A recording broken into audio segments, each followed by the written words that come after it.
प्रवीण गायकवाड यांच्यावरील शाईफेक प्रकरण आणि या प्रकरणी आता गुन्ह्यात आणखीन 3 आरोपी वाढलेले आहेत। रवींद्र उर्फ लल्या लेंगरे, अक्षय चव्हाण, अनिल माने हे तिघ आहेत। या तिघांचा देखील आरोपी म्हणून समावेश करण्यात आलेला आहे। धक्कादायक म्हणजे यातील आरोपी रवींद्र उर्फ लल्या लेंगरे याच्यावर हत्येचा गुन्हा दाखल असून तो पॅरोलवर तुरुंगाबाहेर असल्याची माहिती आहे।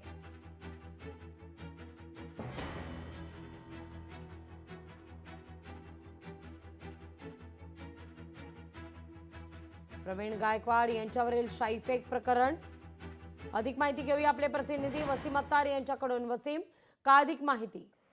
लागवी निश्चितच पाहिलं गेलं तर अक्कलकोट या ठिकाणी जे आहे ते संभाजी ब्रिगेडचे प्रदेश अध्यक्ष प्रवीण गायकवाड जे आहेत ते एका कार्यक्रमानिमित्ताने गेले होते आणि त्यांच्यावरती त्या ठिकाणी जे आहे ते शाही फेकाने हल्ला जो आहे तो झाला होता आणि या प्रकरणी गुन्हा दाखल जे आहे तो अक्कलकोट पोलीस ठाण्यात झाला होता आणि यामध्ये जे आहे ते 3 आरोपींची आणखीन जे आहे ते वाढ झालेली आहे।